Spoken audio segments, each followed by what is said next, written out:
Hello and welcome back. Welcome back to my series, a new series that I shall be starting from today, which is 11th of January.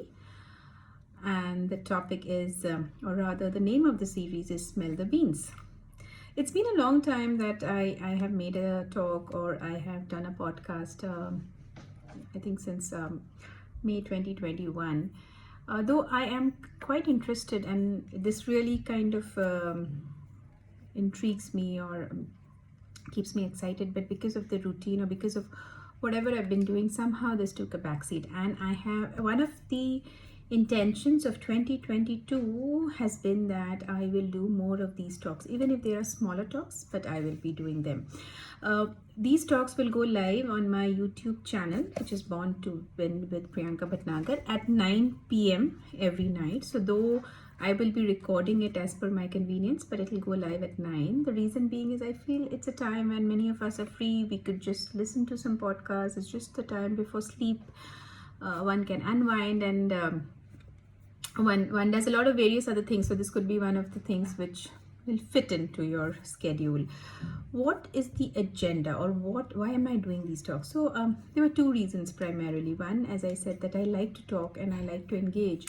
And during COVID, I found this newfound love towards making these videos or doing the chant sessions, and I was kind of introduced to it through the Mohanji Foundation as one of the chanting volunteers. But gradually I realized I like engaging with audiences or friends through this media. That is one. Two, it also gives me a good platform to share my experiences. There are so many of us who have had experiences, some profound, some not so profound, but in the course of your lifetime, you realize that some of these experiences are worth sharing. And when you share, like when you have a discussion, when you kind of talk to a friend, suddenly he or she may say, hey, I didn't know this, or this is good to know, or I didn't know that you do this as well, or you do that as well. So there are so many times that you don't know the right way to reach out, and therefore because of social media and because of these large number of platforms available nowadays, I think it's a very good way to engage with the audiences and engage with our friends. So yes, these are the two reasons why I would be restarting or resuming these talks. Today's topic, is about getting back to routine.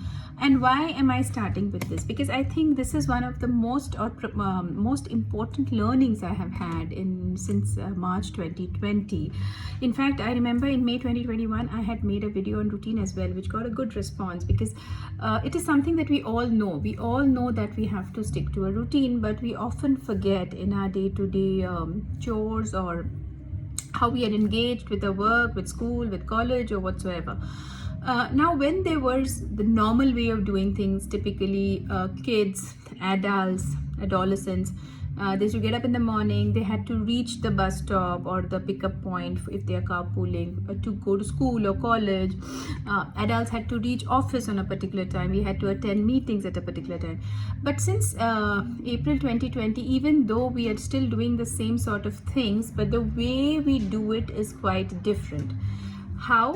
Because one, we don't have this pressure of getting ready anymore, right? And therefore most often, or more often than not, I hear many people, like including my kid, and if you have to do a meeting, look at me, like I came back from my morning workout and I just said, okay, let me record now because I'm in a good and peppy mood, I'm all upbeat about the day, and let me share my thoughts. So we don't take that effort because we know that we can connect even otherwise sitting at home. So one of the reasons is that also takes us away from routine. So we don't have to get ready. We don't have to do certain number of things before we start our class or before we start our meetings. And slowly it creeps into our daily living.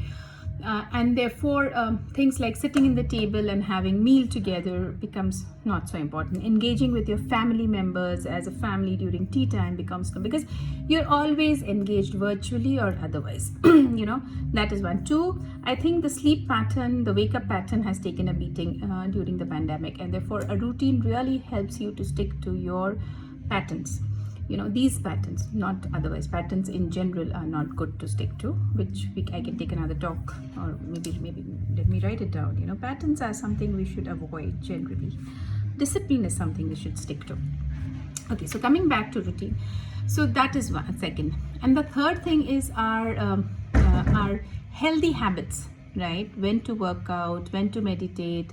I am not saying that those who don't wake up early are not successful. That's not what I'm trying to say, because there are people with higher awareness, with better maturity, with more intellectual capability, or with more emotional stability. Each one of us are different, so there are individuals with all these qualities who are equally successful, even if they are a night bird, or even if they work through the night and wake up early in the morning.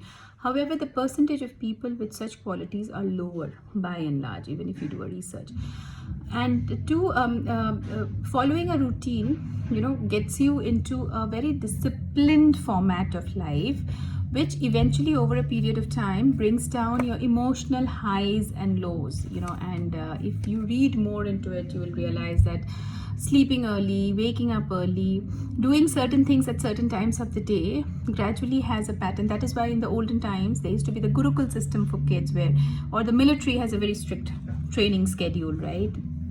Because the mind has this art of distraction.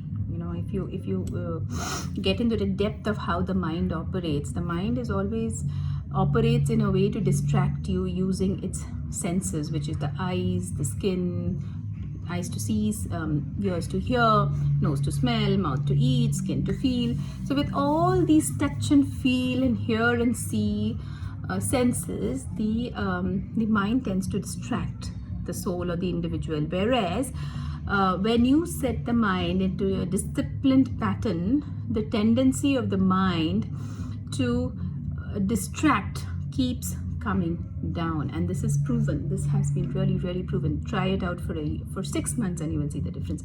And when the tendency of the mind to get distracted comes down, the sense of discipline in oneself increases. So it's like a balancing act. And once you are more disciplined, you'll also see that you are more determined to keep that discipline on. In fact, there was a very good video by my spiritual guru Sri Mohanji, and I have often referred to him in my talks. So where he spoke about these factors of discipline and determination, 2 Ds, which are very important.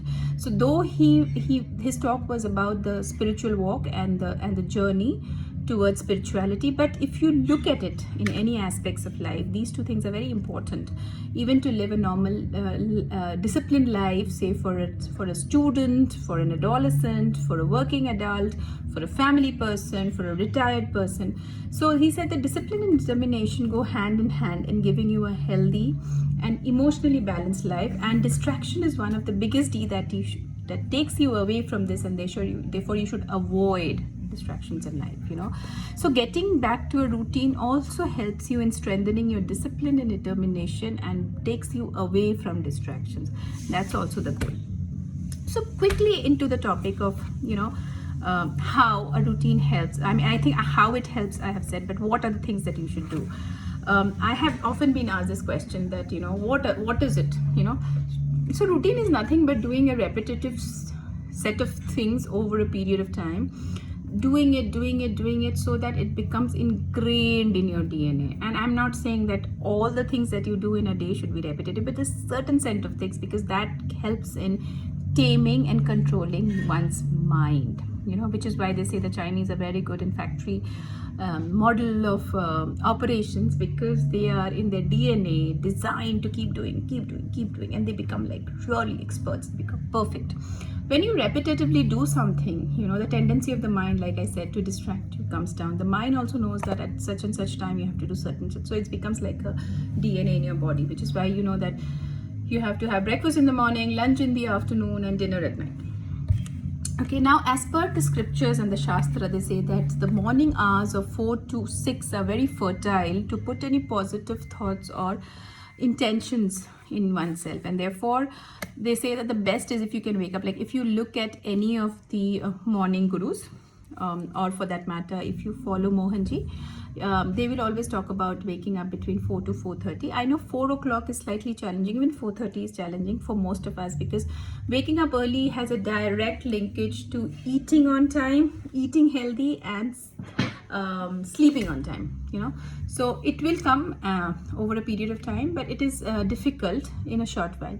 So the way to tame it is first start by waking up at 6 o'clock, try it for a month, and then slowly take it back like 15 minutes to half an hour, and try and achieve that from say 6 to make it 6:30, 5:30, from 5:30 make it 5:40, 5:15, and then go to 5 o'clock. So I think even if you wake up at by 5 as a normal routine person, doing the set of things that you desire to do, because all said and done, we are mortal beings. We also have to enjoy the luxuries of life. So we are not saying that everybody becomes a saint or a hermit.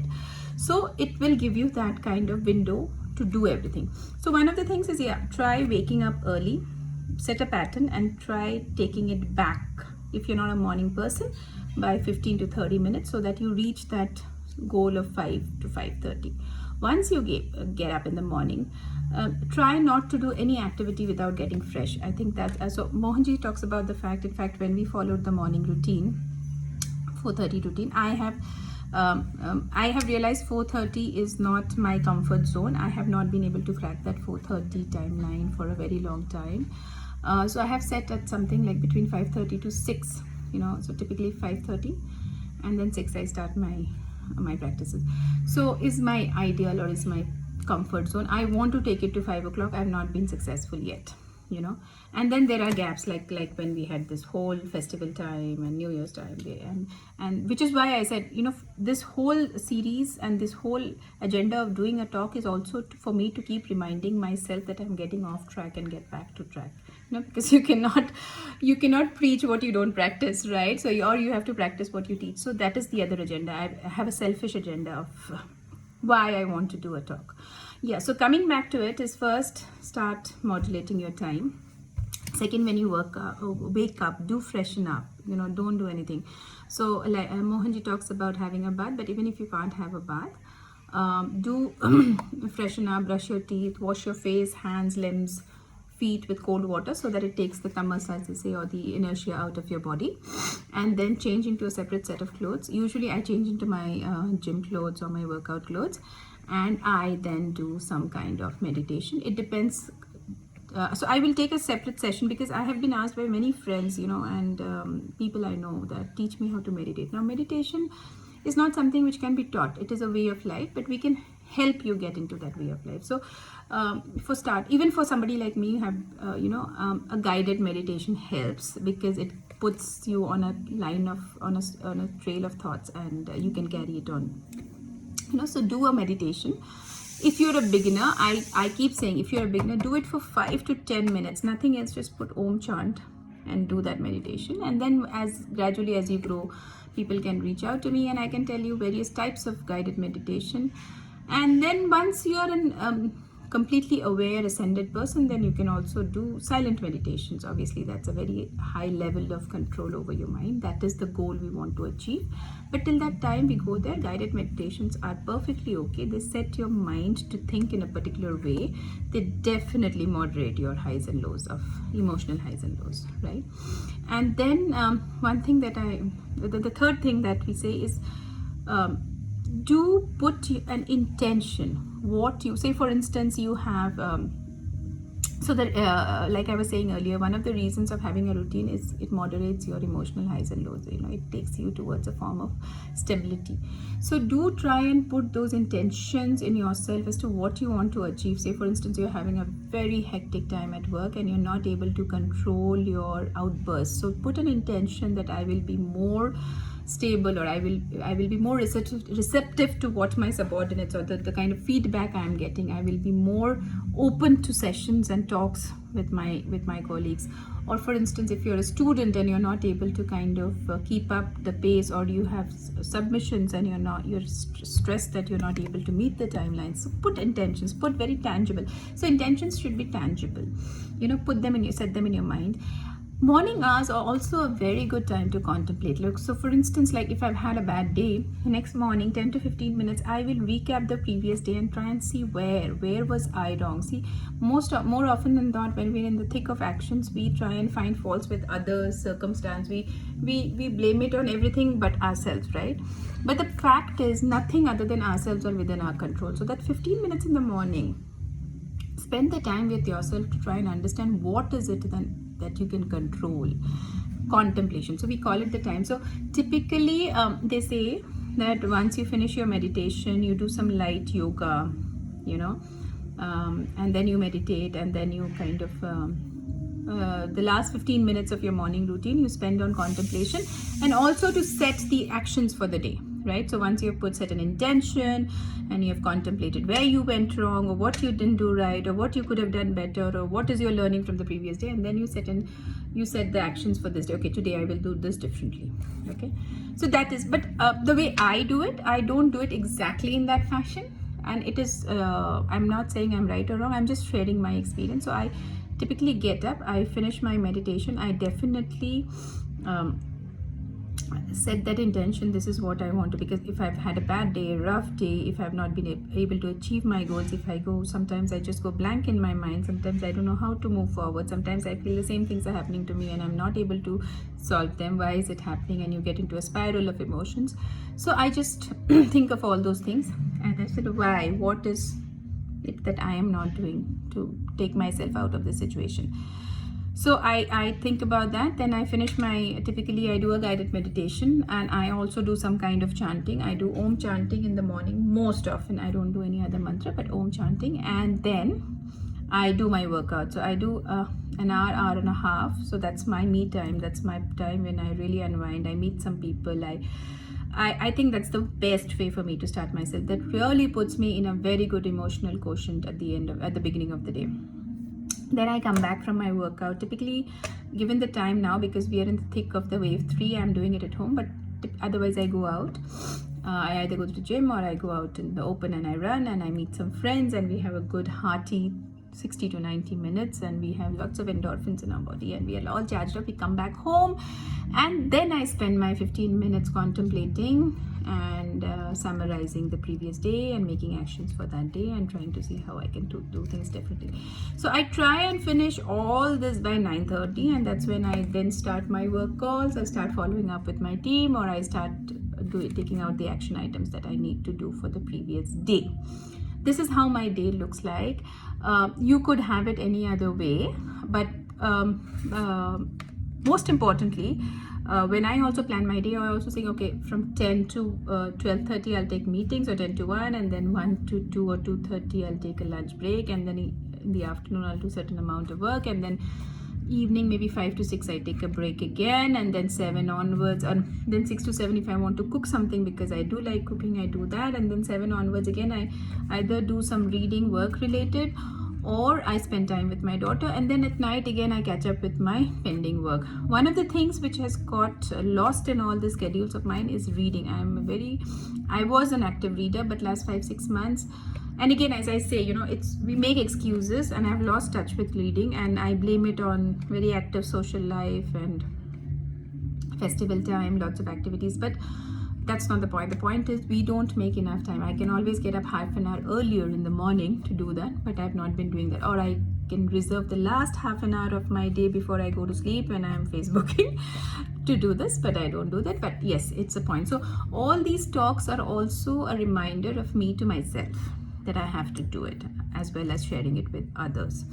So, and then by 9, I typically by 7:30 I'm done with my dinner, and then by 9 I try and get into a zone where I'm reading mostly for work, or I'm working on presentations, and I kind of am on my own. And by 10:30, 11 is when I try and go to sleep. So typically by 11, between 10 to 11, I could do it earlier so that I can wake up earlier. But yes, that's been my more or less routine. How has it helped me? One is it has helped me always to keep, to keep this discipline on that, these are the times I have to, otherwise you'll just be procrastinating, and procrastination catches on very quickly. It's like it's a distraction which kind of even at times I do procrastinate, right? And I just don't like it, and I have to send out a mail and I'll be sitting over it. I have to finish a presentation review, I'll be sitting over it. But the moment you get it, so one of the things, like I said when I started, like I don't usually have a New Year's resolution, but I have a monthly list. Sometimes I think, okay, these are the things I want to start. So in 2022, I said, no, I have to get over procrastination. It is one of the things I have to work on myself.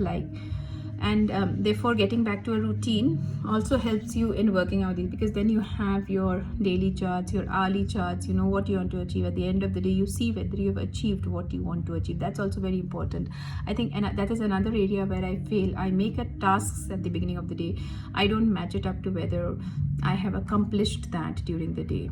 Not always, and mostly because of when I'm procrastinating, I'm just like, oh, kar lenge, kal kar lenge, okay. I think 80% of the things I've made, but that's not good. You should actually keep a track of whether you're achieving. So in this whole session, whatever I've spoken about, the points that I wanted to make is because in the lifestyle that we have now, there are suddenly lockdowns, suddenly there are then everything opens up, you're back to your routine of going out, or and then again there is a phase where you're stuck at home. So when you keep a healthy routine of what you have to do on a daily basis, it just keeps the momentum on. And again, I would iterate, this is not valid. There are those 5-10% of the people who can still be successful without this, because they have something from inside. They are very self-motivated, but all of us are not, and therefore we need to have this rigor. I want to keep saying it because it shouldn't happen that you think, oh, I am not being able to do certain things because I'm a lazy person, but look at the boy next door, he's able to do everything even though he sleeps at 2 o'clock in the night, but yet he's so successful. The reason could be that he is more aware and he is more ascended than you are, and he still has his way of getting he still plans his day well, even if he sleeps at 2 and wakes up at 9, but you're not doing it, right? So why not contemplate? Why not? Why isn't it happening? So and in this whole endeavor of getting back to routine, there are a few resources which could help you. Obviously, everybody is aware of the Robin Sharma 5 a.m. club, 4 a.m. club. So getting into one of the clubs definitely help. I myself have been a volunteer with the Early Birds Club that Mohanji has started in April 2020. I would recommend any of you who wants to start this whole lifestyle of getting into a routine, please try out the EBC's morning routines. There are lots of resources available. We also have an app right now. There is a team which works. I am not a full-time volunteer anymore, but I am a deep profounder of this philosophy, and if anybody wants to get into it, please do write into me or get in touch with me and I can connect you. They also have an app. You could actually get a lot of resources which will help you with an early morning schedule. So that is one. 2, you can read books about it. Obviously, like all the great CEOs of Silicon Valley are morning risers. You can read up their books. You can read Robin Sharma. There are lots of blogs that Mohanji himself talks about.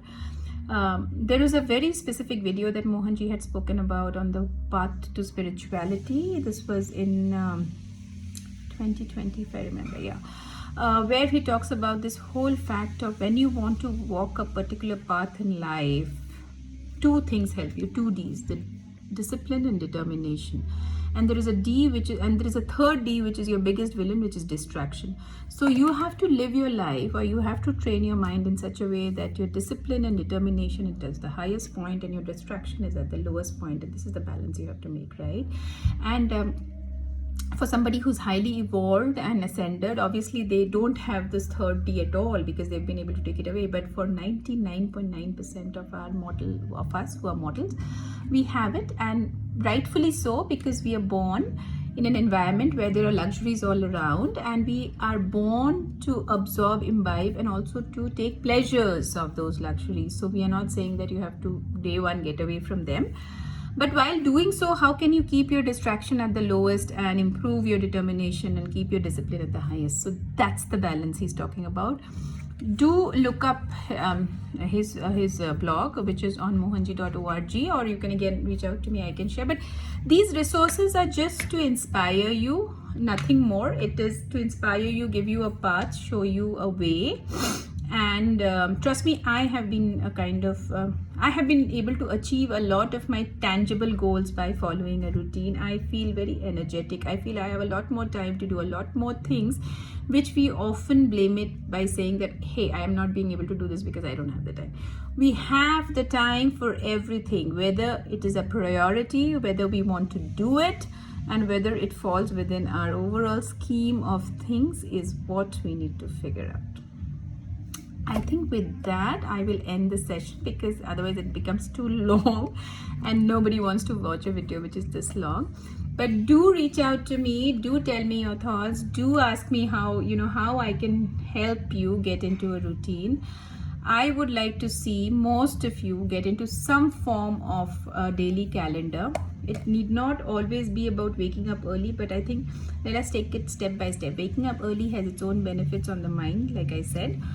And the morning time, there is a lot of peace, serenity. It's calm, and therefore you can do a lot more things. A lot more things are achievable. But if that is not possible, the rest of the day can also be utilized, provided you have set a timeline and a schedule for yourself. With that note, I think I will sign off for today. Have a good night, because this is going to be premiered in the night hours. And keep in touch, and let's interact more. We'll have more of these talks. Okay, see ya.